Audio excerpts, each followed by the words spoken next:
മണി management, പൈസ കൈകാര്യം ചെയ്യാൻ എവിടെയും കുട്ടികളെ പഠിപ്പിക്കുന്നില്ല, ഇതൊക്കെ എഡ്യൂക്കേഷൻ സിസ്റ്റത്തിന്റെ പ്രശ്നമാണെന്നൊക്കെ പറയുന്നവരുണ്ട്. ശരിക്കും ഞാനും പണ്ട് അതൊക്കെ അനുഭവിച്ചിട്ടുണ്ട്. പക്ഷേ ശരിക്കും ഇതൊക്കെ നമുക്ക് നമ്മുടെ വീട്ടിൽ നിന്ന് തന്നെ തുടങ്ങിക്കൂടെ?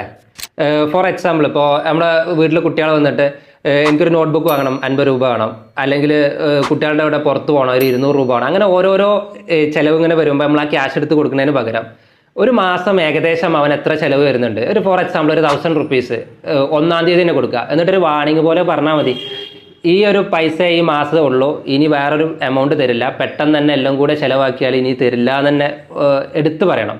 എന്നിട്ട് അതുപോലെ ചെറിയൊരു നോട്ട്ബുക്ക് കൊടുത്തിട്ട് ഒരു ബേസിക് അക്കൗണ്ട്സിൻ്റെ ഒരു കാര്യം, അതായത് എത്ര കിട്ടി, എവിടേക്കാണ് ചിലവ് വന്നത്, ഏത് ദിവസമാണ് ചിലവായത് എന്നുള്ളൊരു ബേസിക് അക്കൗണ്ട്സും കൂടെ അവനെ കൊണ്ട് തന്നെ പ്രിപ്പയർ ചെയ്യിപ്പിക്കുക.